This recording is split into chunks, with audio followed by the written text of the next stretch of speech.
Hey guys, welcome to the Canada Puck. I don't know why I'm talking so slowly. Canada Puck podcast, your weekly recap of what's going on in the world of sports, specifically in Canada, and even more specifically in hockey. I'm your co-host Mick. You can find me on Twitter at ProfitMick, and I'm joined every episode by my lovely and talented co-host Grant. I'm gonna do the badge thing without you even. I don't care. On Twitter at Fourth Line Sports. Oh, yeah. We are coming at you with a special Holiday Monday podcast. I'd like to say that we are too drunk or had gone missing on Saturday morning, but the truth is, we're grown-ups now. We got real responsibilities. Nevertheless, I think it's a better time, Monday. We kind of hit the crescendo with the Battle of Alberta. Yeah. Now we're going to see what happens next.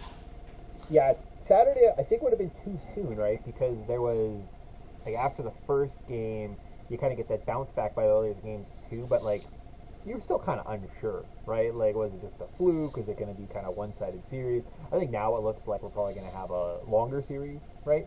So after the 3-game sample size, probably give you a little bit better, have a better pulse, and give you better advice going forward. So it worked out. And that's only one of the 4 series. So much. So the way we actually haven't talked about this before. I don't know why we didn't say before we started recording today.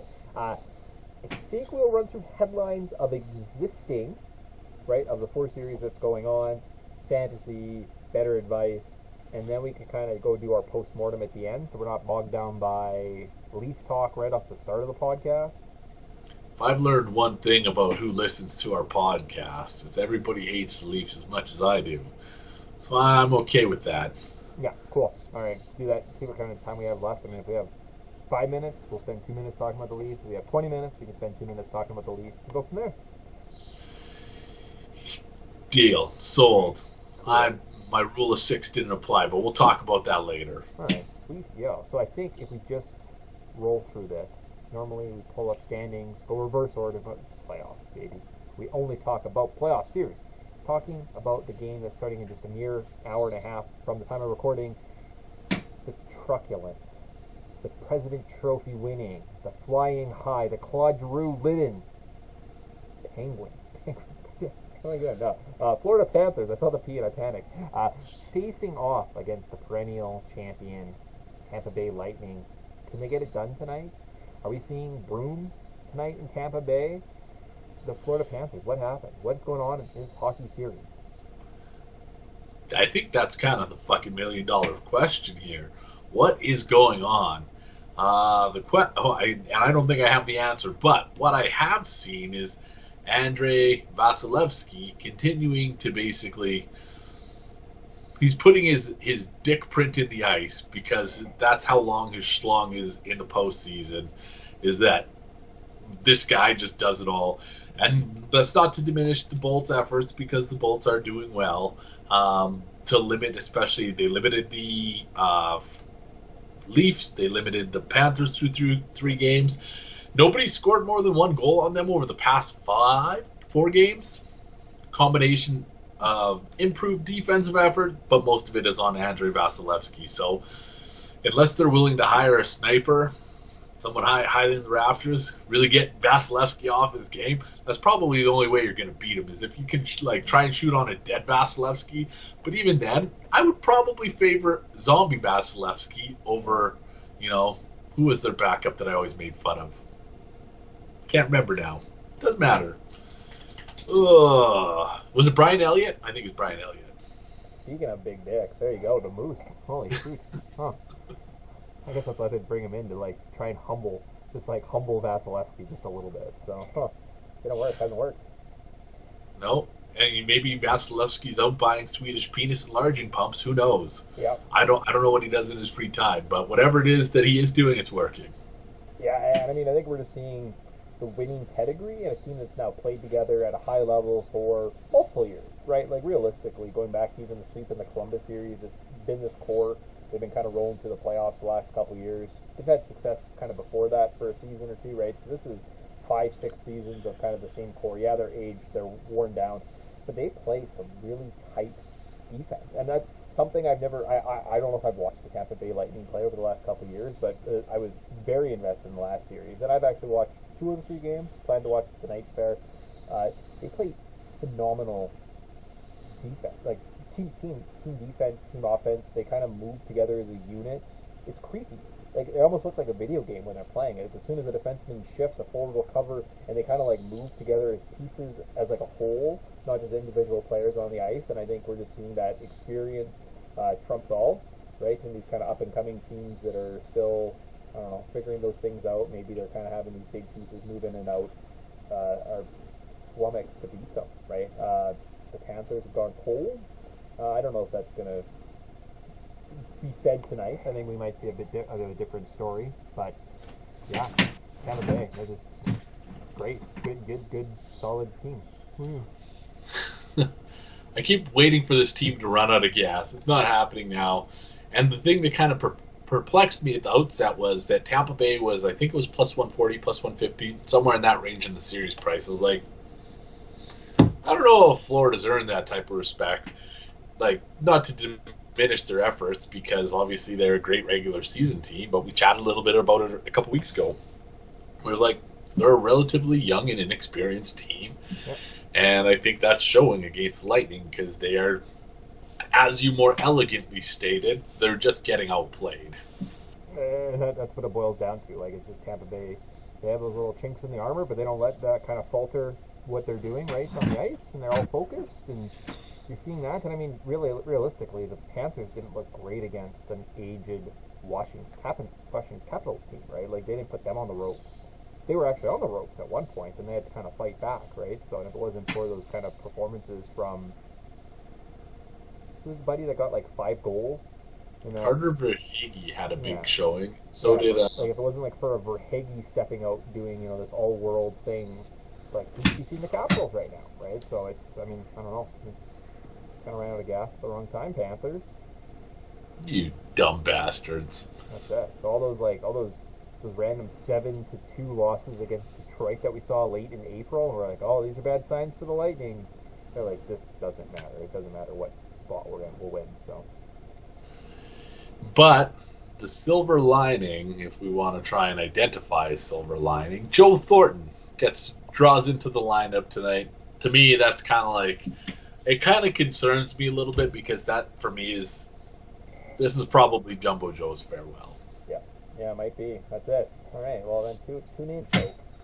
After maybe while you're listening to us or watching us, because that's about probably the time that this will pop up on my Avalanche Blues. Maybe we'll dive back into the series just a little bit later, but those are just kind of our thoughts. Avalanche Blues, something I know nothing about. We used to have a pass when we talked about Canadian teams. I might pass on this one. The one thing that chaps my ass, Nazem Kadri.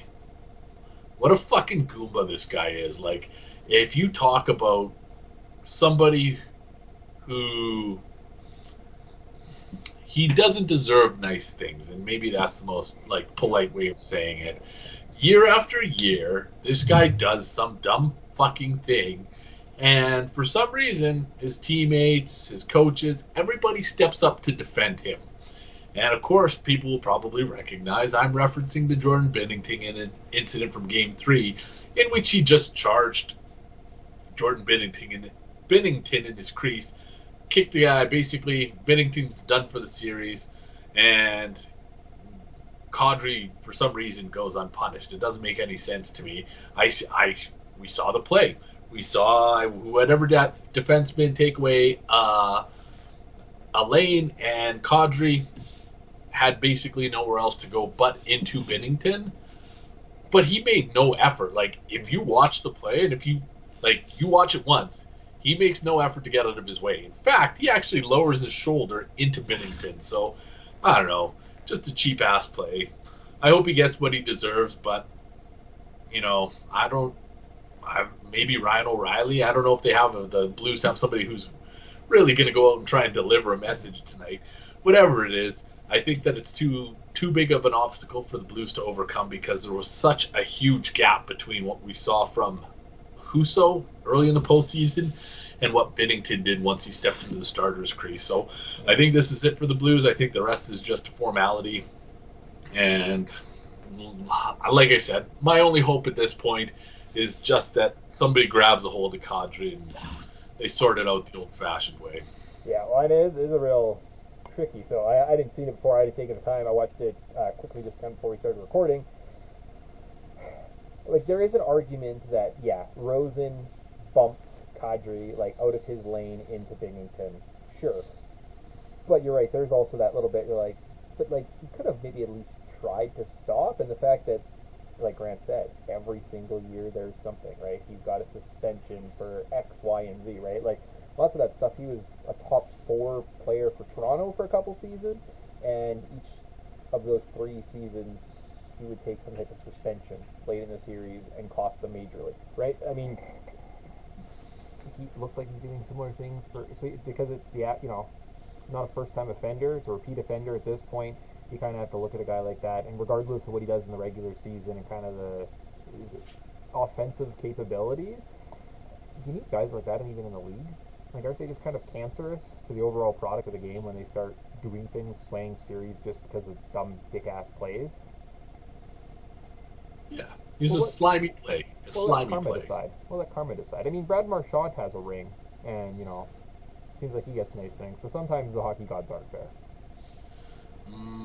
I would like to know who or what Nazem Kadri is sacrificing to balance karma out to earn the ring. But you know what? That's a conversation for our soon-to-be conspiracy podcast, which will probably organically spin off of this, maybe. Yeah, I'll just go grab my tinfoil hat. It's just over there. We'll be good to go. So that wraps up tonight's affairs. We're going to see Jumbo Joe. We're going to see Nazem Kadri get his head knocked off. Hopefully, tomorrow night, we're going to see the frisky New York Rangers and MSG. We get MSG hockey tomorrow. Isn't that exciting? Don't you care? The Hurricanes are going to come. No one cares. No one cares. Hurricanes up 2-1. They lost by a goal, I think, yesterday to the Rangers. 3-1, I think, was the final. Okay. But the best part about MSG is the goal chant. I'm not a Rangers fan, but MSG is like one of the all-time barns. And the goal chant when they score, just like, if that doesn't electrify you, you're probably one of Zombie Vasilevsky's teammates, because it's just like a whole different experience. I don't know if the Rangers can hang with the Hurricanes much longer. I know the Rangers came out on top last night, kind of undeservedly. They gave up 17 high danger chances to Carolina.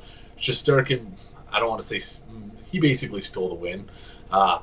That's not, like I said, the Rangers are good on home ice, but this was basically Carolina's game to lose, and Shesterkin did enough to, shift the balance in the Rangers' favor. What I am interested to see is how things start tomorrow night, because what we've seen from Carolina is they like to come out and just get the early lead, and that's it. Then it's like try and crack the defensive shell. It doesn't work. It hasn't worked. Nobody's been able to do it. Or if they have, it's been infrequent. So I'm expecting a quick start from Carolina tomorrow, and like I said, I don't know if the Rangers can hang with the Hurricanes for a full 7 games. Yeah, this is kind of like a less glorified Panthers. I mean, they're still young. Like the Panthers Rangers group, young-ish, right? Not a lot of playoff experience, right? So yeah, versus the Hurricanes, they've probably been to the conference finals 3 of the last 4 years or something like that, right? So they do have the experience under their belt, and they're a well-built hockey club, right? So yeah, I kind of expect the Hurricanes to take that one, keep rolling. Yeah, well, I think Carolina. Okay, so we've talked about both Eastern Conference series. What's your ideal Eastern Conference final? What are you hoping for? Lightning Hurricane. Repeat from like 3 of the last 4 years or something like that, if you looked at it. So it's status quo, unfortunately. Kind of boring, but oh well. And, okay, I'm hoping for the same thing. Do you think the Hurricanes slay the Giant this year? Interesting. Somebody has to. Like, they have to. Like, I can't see Tampa Bay going back. So, yeah, I can see that. Yeah, I can see we could get a Hurricanes back to Stanley Cup Finals. Sure. I just say what I want to avoid is I want to avoid three-peat. I know that inevitably we're going to get past this series, and it's just going to be, we're going to start hearing all this three-peat talk. I don't have the patience for that anymore. No three-peat talk. I'm hoping Carolina Hurricanes do it. Yeah. I mean, like, idealistically, of the three choices, I kind of would like to see, I guess, the Rangers.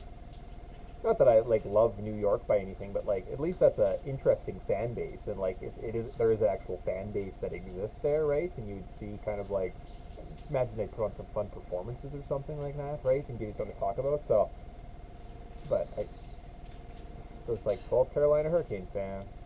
They have a big bell that they go, woo!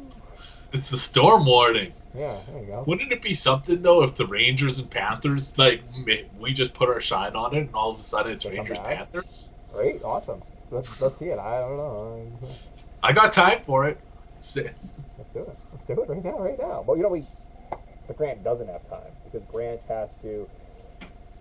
We have a Battle of Alberta, guys. We're right in the thralls of it. We're in the motherland of one of the finest hockey series we've seen for some time, and it's right in our backyard right now. We are blessed. It's everything. It's living up to the billing.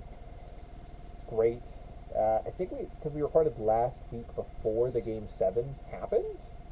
So, end of the night, Connor McDavid basically takes the Kings over by himself.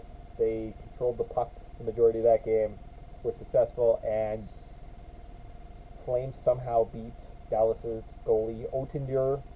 That guy was unstoppable after 75 shots or something like that on goal through regulation and overtime. They had put on a hell of a performance, but they prevailed, which led us to this series. Any comments from the Game 7s from last weekend? Felt like the universe wanted this to happen. Yeah. It had been long enough because, and basically, two very different ways that you can get to Game 7, because one, the Edmonton Oilers were in control from start to finish of Game 7. It was basically just a matter of when, not if.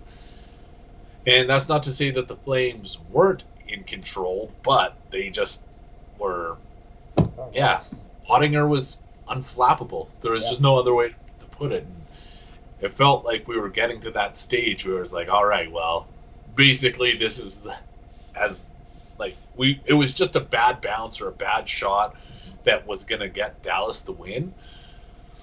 It was a sneaky shot. I think it was Goudreau who snuck it over his shoulder, but it was like a bad bounce off to the side, short side over the shoulder. Like, it wasn't like one of those typical, like, oh, how did this go in goals? But it was, not the most glamorous goal. It was just one of those bad bounces that cost the team. So that being said, when this series started, by God, what a fucking disaster Game 1 was. I don't care which side you're on.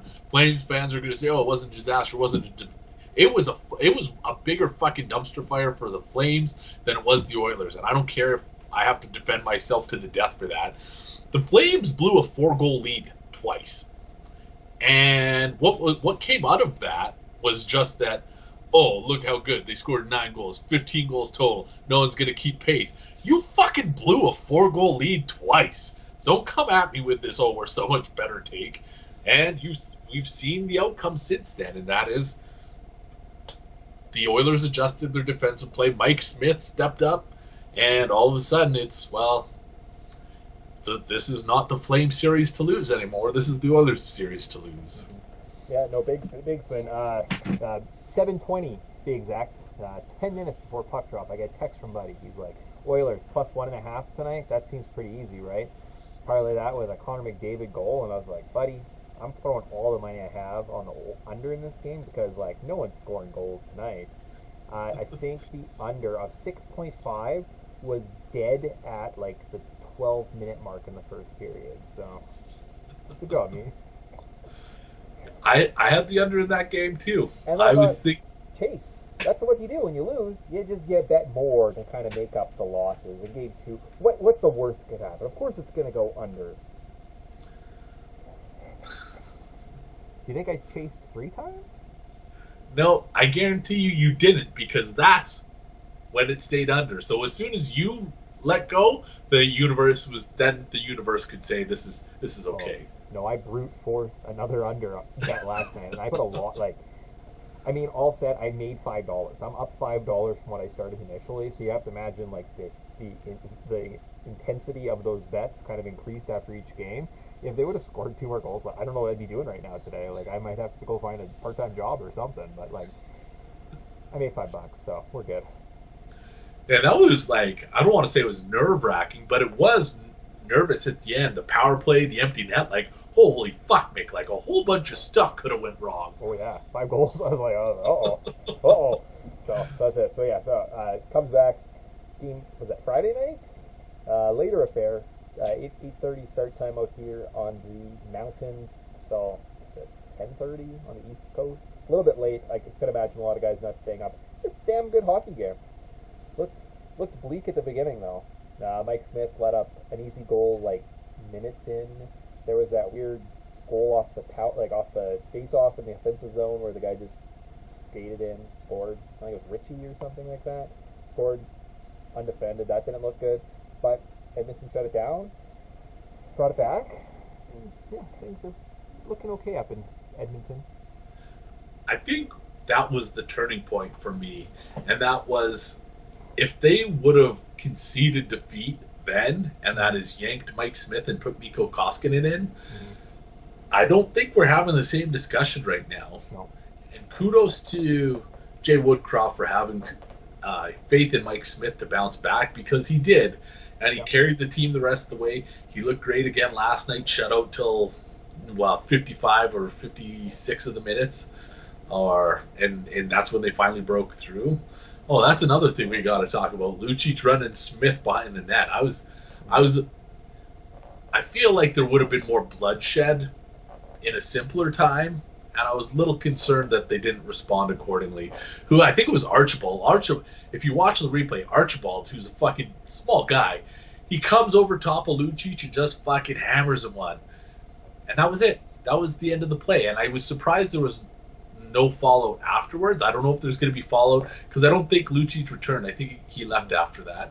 So I don't know if there's going to be fallout in spilling into Game 4, but it feels like this is something that Zach Kassian would typically respond with, a round of fisticuffs. Yeah, but again, great discipline by the Edmonton players to not take the bait, right, and put themselves in kind of a disadvantaged situation. So you do have to say something for Woodcroft to kind of keep the guys at bay, figure things out. It was a little dicey when Koskinen was in for that 15-minute period and Mike Smith had to leave.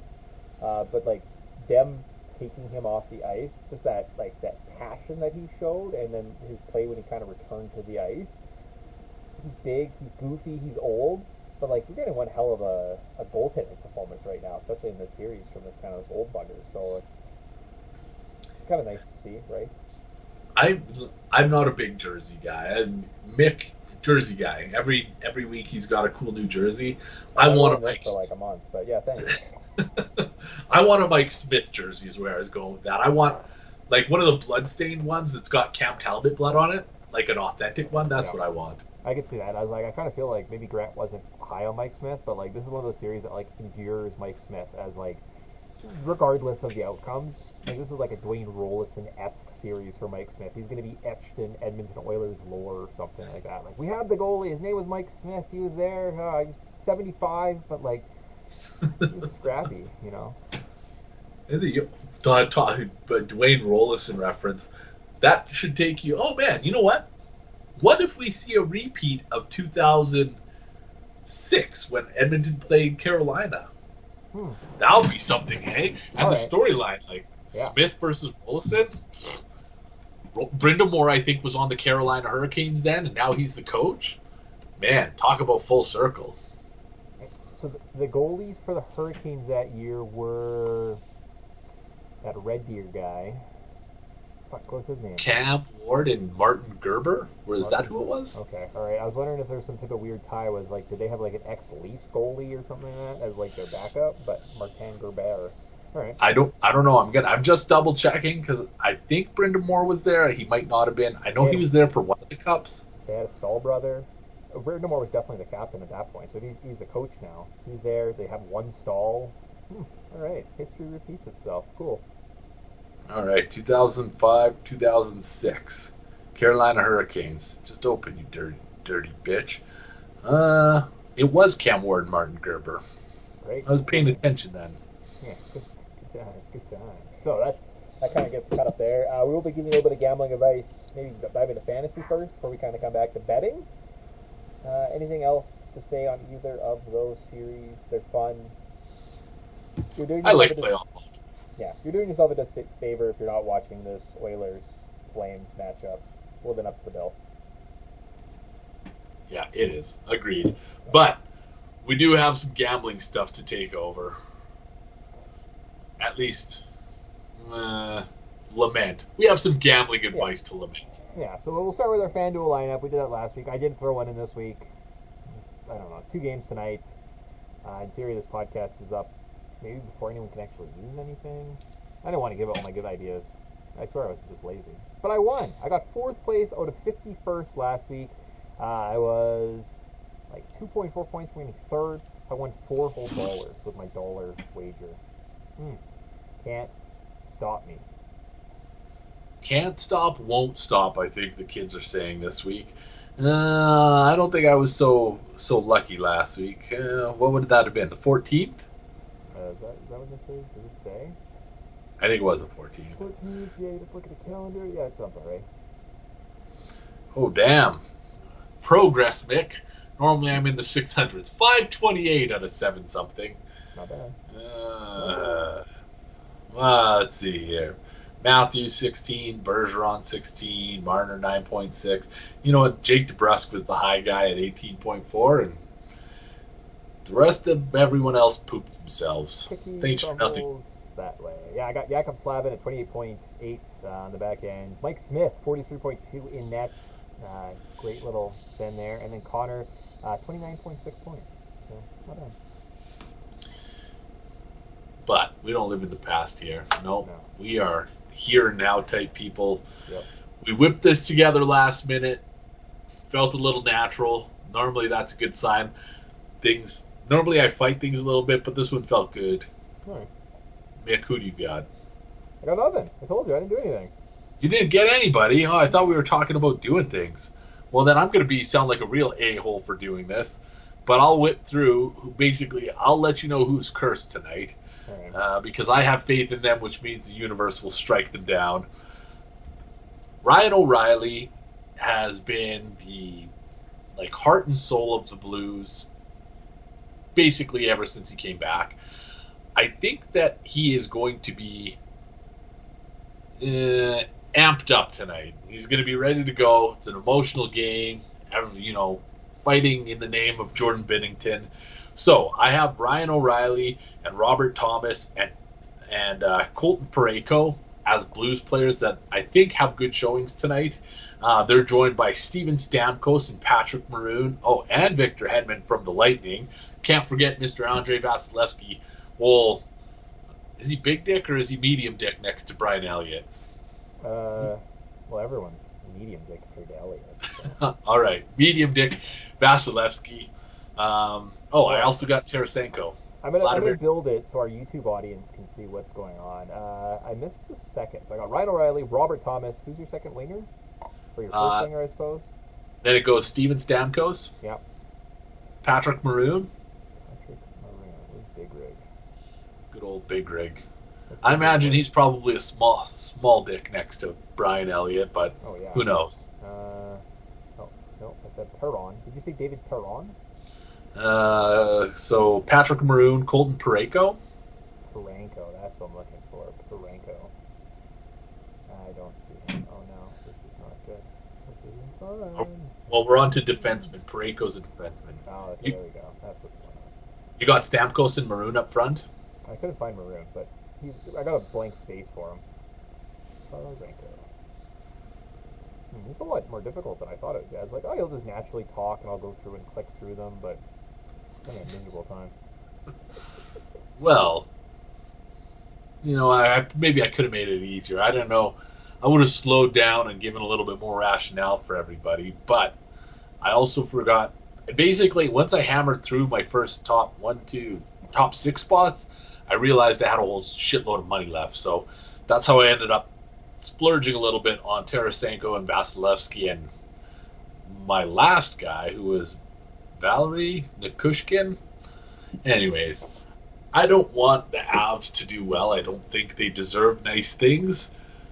But every time I tune into the Blues and Avs, Nikushkin seems to be doing something, whether it's making plays or finding back the net. I think he's due for a breakout performance, and I think that it comes tonight. So I have him.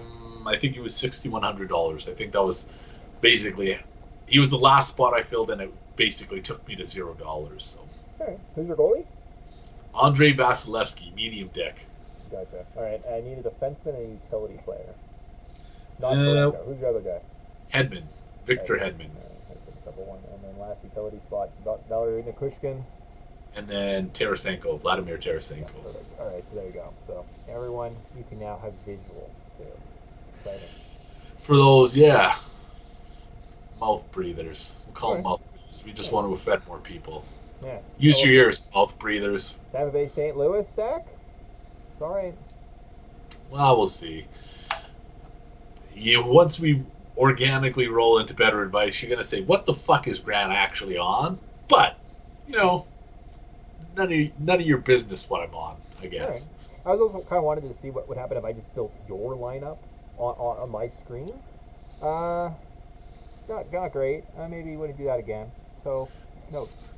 Do it yourself, Nick. What are you doing? All right. But that wraps up my dirty fantasy. Does it? Or I do have the NHL.com DFS player picks. Want to go through there, see what kind of overlap we got? Kinda. All right. So they say at center, Nazem Kadri is the best bet, the best guy you can have. So, all right. On wing, Corey Perry, best player. Colton Parenko is their recommended defenseman, and Vasilevsky as their goalie. They actually have a goalie up, so there you go. They've abandoned their goalie list strategy. Well, I suspect that's the key to long-term success, is actually completing the rosters, but far be it for me to judge. I don't normally do very well in my dirty fantasy. Yeah, it's too bad. But what Grant does excel at, sometimes excel, is Bettor Advice. So each week we take 100 theoretical dollars, unless you count weird preseason or like postseason bonuses, and then it like kind of skews things a little bit. But we do it anyways. We keep track of our bets, and if you follow us, you win money. I was up like almost $800 on a regular season. It's pretty good just from listening to a podcast. Grant was some miscellaneous number, and in the postseason we're both killing it, I'm sure. Grant, how'd you do last week? You know what? I can't even remember who I bet. I think not good, because I think I had Toronto winning, and they didn't win, and then I think I had Game 7, Edmonton going to overtime, or maybe that was Game 6. Didn't happen. Whatever it was.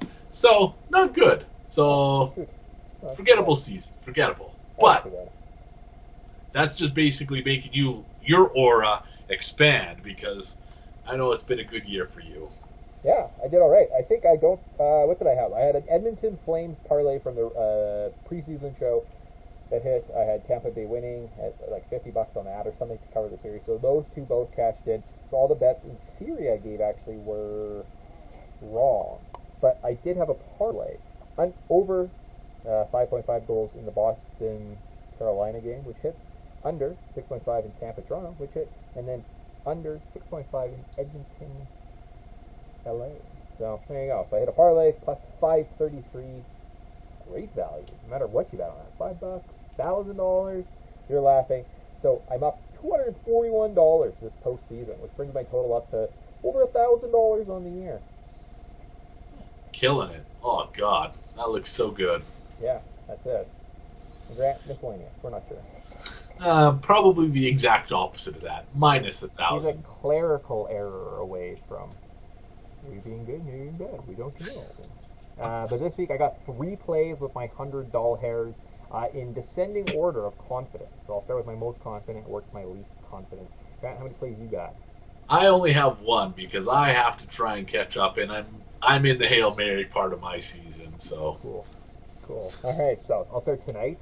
You take this advice before it gets up and you listen. I don't know if the time actually would ever allow it, but assuming it's 0-0. Florida, plus 110. I like the chances of Florida coming back, not getting swept tonight, last-ditch effort. There's no pressure on Tampa Bay right now. Like, they have to win one game over 4. Of course they're going to do that, right? Like, they play 500 hockey. They win every other game, but they're losing tonight. So I like that plus 110 with the Florida Panthers this evening. Well, I'm just going to let my $50. Yeah, $50. So half my stack. Sorry. All good.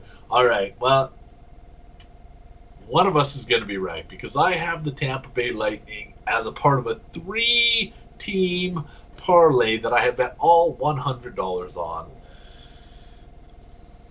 Tampa doesn't seem like the team to pass up an opportunity, and I know that this is a classic flat spot. Like, all right, we got them on the ropes, come out flat. I'm not expecting that from the two-time defending champs.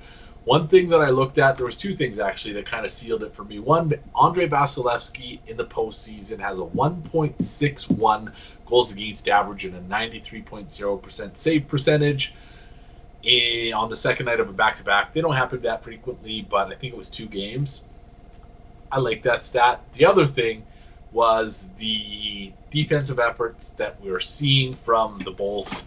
They've held opponents to 7 or fewer high danger chances, they've held the Panthers to 7 or fewer high danger chances in 2 of the first 3 games, and I think it was 35 combined high danger chances or something like that over the last 2, scoring opportunities.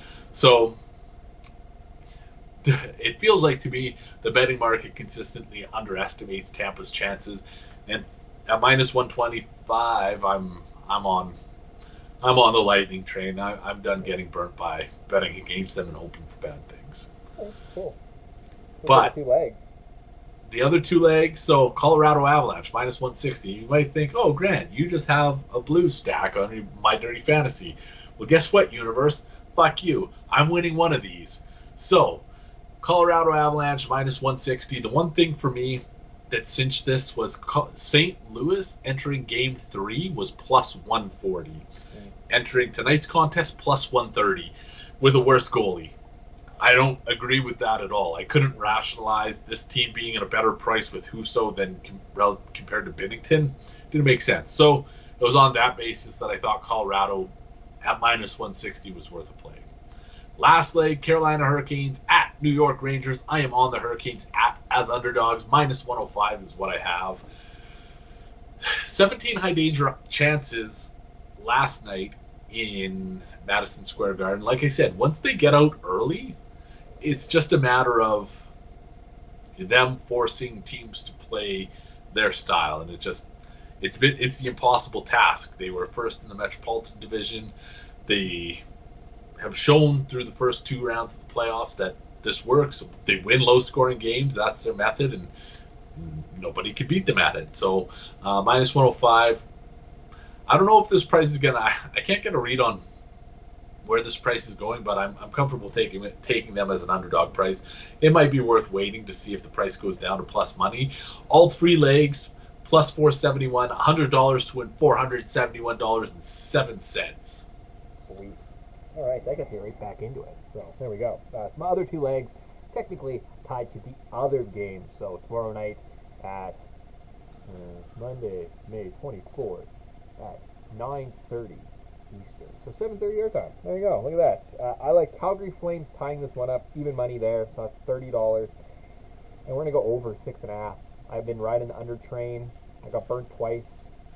Hit it once. I think we're going to see some.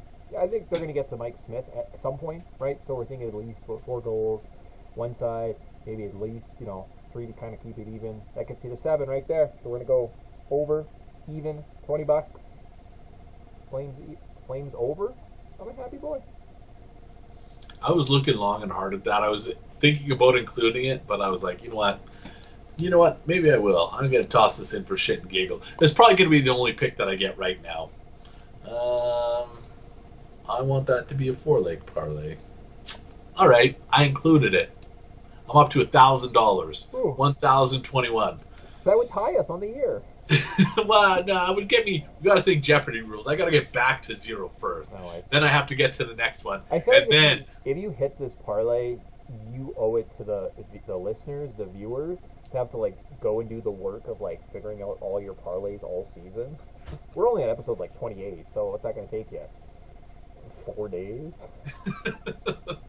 Yeah, you know what? About 4 days. All right, deal. If I hit this, I will crunch the numbers and come back with what exactly where I'm at in the year-long contest. But I have a feeling this will get me back to neutral. Okay. All right. Awesome. Good. So that's it. I think that's kind of it for our show. So in theory, if you wanted to go catch the games tonight, I think you're probably good. You're caught up. All we have to do is one of our sad post-mortems. Actually, there's two things. There's another thing I want to talk about. So two other Canadian franchises made some headlines this last week. Brady Tkachuk was one of the leaders, if you ask around. He was the leader of the Sea of Red in Calgary, sitting, drinking beers, cheering on his brother Matthew Tkachuk. But it's all not good. Senators land is now falling apart because their star, the face of their franchise, is cheering on another team. How are they going to rectify this? What is the Ottawa Senators going to do? Is this a rhetorical question? What, paddle him? Are they going to paddle him? Is this what we're anticipating? Yeah. So Frank the Tank is running down the road. How do you deal with a drunk Frank the Tank? You paddle. Okay, you paddle him. I see. Okay. All right. Okay. Or like you throw him down the river. You like Houdini him down the river. Here, get out of these handcuffs, and you can come play with us again. I see nothing wrong with throwing. I think blood is thicker than water, and some random ping pong ball told you have to go play in Ottawa the rest of your career. I see really nothing wrong with cheering on your brother, having fun. Like I didn't view it as kind of a negative. I thought it was a positive story. Like I don't really. The 5 Senator fans out there at Canadian Tire Center, do you care? I misread the situation then. I thought you were out for blood. I thought, how are we going to make Brady Tkachuk pay for this? Because quite frankly, I'm with you. In fact, I'm not even on your end of the spectrum. I've been different. You know, if he wants to go cheer on his brother, cool. But you did he was sitting with Brady Tkachuk, his hot sister, and old Keith Tkachuk. Yeah. You remember when Keith Tkachuk arrived at training camp at like $3 bills? Like, overweight. They wouldn't let him play. Yep. It feels like he's in better shape now than he was then. Yeah, you have to cut it back a little bit. Yeah, he's like, I'm not a high pressured athlete. I can only eat 5 salads for dinner. Okay. Okay, Keith. That was the only one story I saw that, and I was like, sometimes they just like pick apart stuff for like, I don't know, just make stories out of nothing, right? Like let Brady have some fun, right? So there's got to be at least one decent human being in the Sea of Red, and we found it. His name's Brady Tkachuk. He's a national treasure. Leave him alone. Okay, well, no. Time out. Have you been watching the Flames games? There is one. They always find the one sexy lady, at least one sexy lady, and they keep going back to her. A few games ago, oh God, would that have been Game 5 against Dallas? Yeah, I didn't see that one. All right. Well, you know what? Maybe we'll Google it. Say Google Flames girl Game 5, and see if you can show. I think there was a Deadspin article. Not that I want to do Deadspins. Game 5. Flames girl watch Game 5 with clean start time. Game 5. Just go to images and see if she shows up. You'll know if she shows up. Flames girl Game 5. I'm not seeing anything. All right. Well, it wasn't meant to be. Maybe this is one of the teasers that we can use to get people back to one of our social media accounts that we often neglect. Yeah, good social media accounts. Oh well. Awesome. And then the last thing, I said we'd take some time at the end. Poor Toronto. They couldn't do it again. Year 6 of them losing in the first round. So sad. Could not get it done Saturday night. That's a shame. I'm not letting this Flames girl thing die. But, yeah, it was anticlimactic. Even the last... It just seems like they ran... Not that they ran out of gas, but there was no... Like, they were okay losing. This is, like... conditioned, or what did they call it? Learned helplessness, where it's like the last 5 minutes, it looked like they were just going through the motions. Yeah. They could not get a shot on. They had a power play. Nothing was working. Nothing they did was working. And somehow they came out the other end and they said, oh, we tried our best. Meh. Did you? Did you really? Because it didn't look like your best. Yeah. I mean, it did felt different in a sense of they lost, but it wasn't a sense of defeat. It was just they came up short, right? These other losses these last couple of years, they didn't step up to the challenge. They couldn't overcome this great, this easy obstacle. They played down to their opponent. They played up to their opponent, right? And a lucky bounce in Game 6, not even in this situation. And I mean, like that goal, that Nick Paul, that winning goal, he's never doing that again in his life. He was off balance. He stepped over the puck and he randomly threw it at the net. Like that's how your series goes down, which is a little unfortunate. And I mean, you can say what you want about the refs and pick plays, and Tavares did technically score a goal, right? So, unless you want to call the referees into it, which I kind of did say at some point, like it's gonna be unfortunate. I really hope the referees keep their nose out of it. I don't know. There was a couple things that. If you go through Leafs Twitter, some guys have found a lot of penalties that weren't called in that game against the Tampa Bay Lightning. I don't know, but yeah, if you listen to any of the pundits, it sounds like they're comfortable running everything back. Everyone's jobs are safe. They've kind of put together a good squad, and they're going to give them a second chance. I don't see anything wrong with that, right? Like, unless there's an obvious, a significant move that makes this team better, that I'm like just not hearing. Like if you lay out a trade, this is what happens. Everyone goes for it. Of course, like you're going to move somebody if it makes sense. But I just don't know if those like moves, just make a move for move's sake, are on the table right now. So there you go. I was definitely wrong about Kyle Dubas losing his job. I thought for sure heads were going to roll. I'm just wondering when he's actually going to take goaltending seriously, because this is hurting. Mm-hmm. And like, no offense, Soup played great. 2 goals against the Lightning. That's something to hang your hat on, but Canada Day last year, they signed Mazarek. That's their big deal, and I'm like, no, Mazarek and Campbell aren't going to win you a series. Like, unfortunately, yeah, great, Soup plays well, but like, what if you get stuck up against a Vasilevsky in the postseason? Like, he's not the answer for it, right? Like, you need someone a little bit sturdier. I wouldn't be surprised if there is a kind of a big move. I've heard John Gibson's name thrown around out of Anaheim. Of course, here's a great goalie and a bad team. Natural fit, right? So, like, maybe there's something in between. Unless Campbell's like, no, I really want to win, and you only have to pay me $2 million next year or something like that. I'm like, wow, that's kind of a no-brainer. $2 million, like, it's worth it, right? So, does he take a hometown discount? It's not really like a friendly discount because he's such a nice little guy. Maybe, right? Could you imagine, though? Because that would make it 3 times going back to the Ducks well, because that's where they got Frederik Andersen, and they took J.S. Giguère there, 10 years ago? Maybe there's another goalie that I'm forgetting about. You can't just take Anaheim's goalies, Toronto. Who did they traded someone, it was like a second-round pick that became John Gibson. I believe that initial pick was actually the Leafs pick, so if you go back in time, John Gibson, in theory, was a Leaf to begin with, so, I mean, it's only natural to bring him home, right? Stupid. That's like Tuukka Rask. I'm surprised they didn't go the Tuukka Rask route. Oh, I mean, Andrew Raycroft. Yeah. If they were still around, they were knocking on his door all the time, and he's like, no, leave me alone. I don't want to play there. So, but I even said that at the trade deadline, when they didn't make a move in net, they're probably going to come up short, right? It's kind of that simple. But you're right. Yeah, is Dubas going to take goaltending seriously? Everything else he seems to kind of like just be dialed in on. Give these guys another chance, right? Another year. I'm going to actually go through Dubas' record a little bit more closely, because even at the OHL, I wonder if he liked goalies in the OHL, or if he's like, you know what, goalies are inconsequential when you build a strong enough team around them. Like, I wonder if that's his mentality. I mean, it's worked, right? If you look at the couple cups that Pittsburgh won there back to back, like, are you telling me that Tristan Jarry was like this all elite goalie? Binghamton was this all elite goalie? No, sometimes you just got to get lucky, right? It's like, as dumb as that sounds, you just got to have.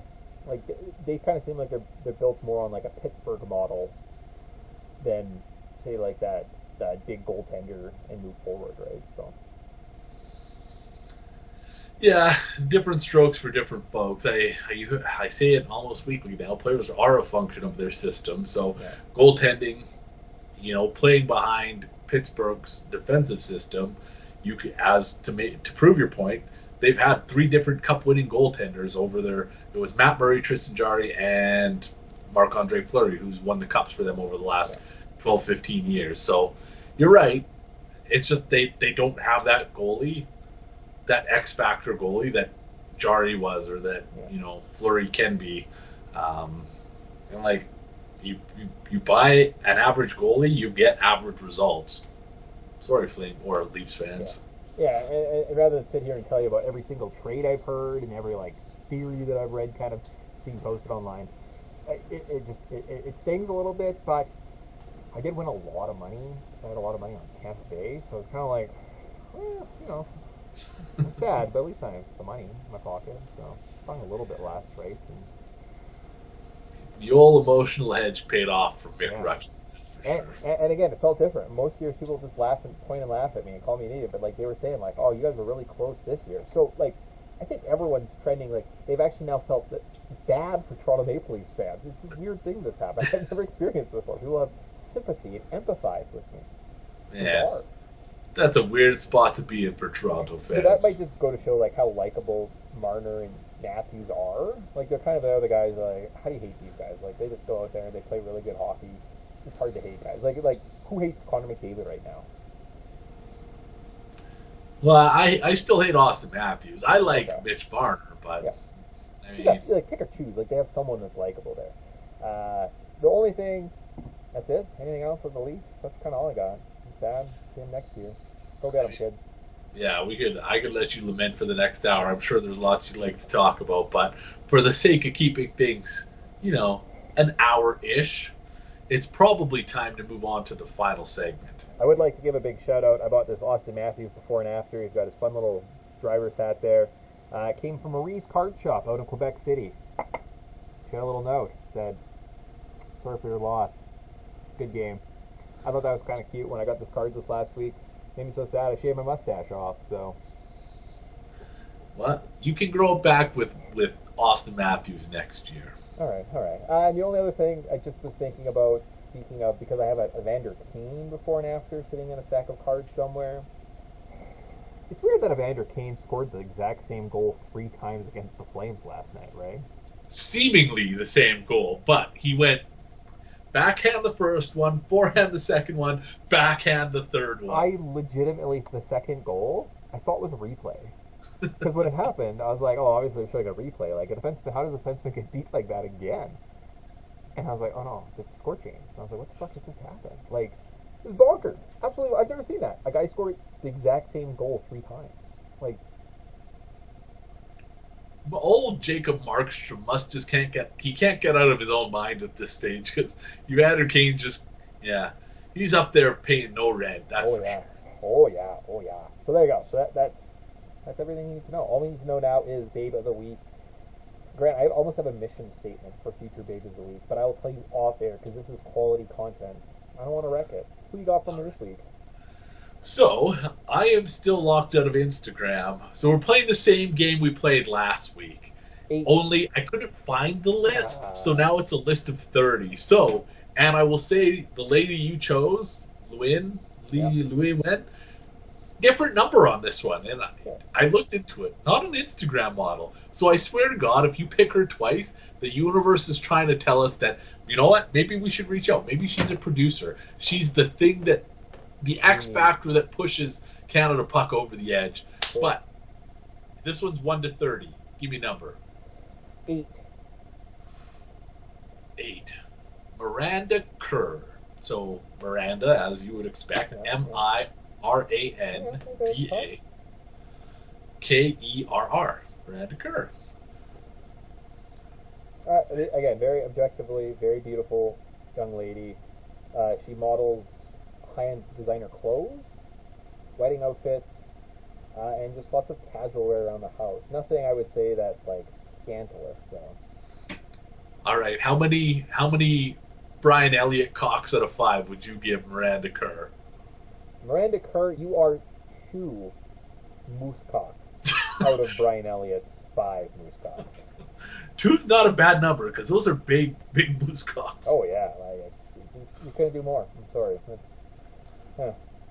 It is interesting, though, because Louis Wen was she was 16, so you went half. I don't know if that counts for anything, but I'm sure there's a numerologist out there who could find meaning in it.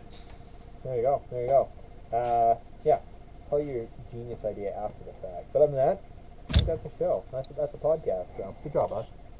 Good job, us. We're running it back next week, no matter what, because we have at least probably 3 podcasts, I would say, left in us before we have to officially kibosh it and run out of Canada puck material, because one of the Leafs or Flames are going to the conference finals. So Freudian slip. Oilers or Flames. What did I say? Leafs or Flames? So it's the Flames are winning that series? As long as I didn't, it's either the Moose Cocks or the Flames over it. Getting a little hot over here. Hi, all right. How do we end Penis our show? Penis is on the mind. But I was also halfway through the podcast, I was thinking we could also get a repeat of the 04 finals, which was Flames versus Lightning. There you go. I love the nostalgia of either one of those, so I would take either one. As long as it's not the fucking slimy Colorado Avalanche, I would consider that a big win. All right, that's good.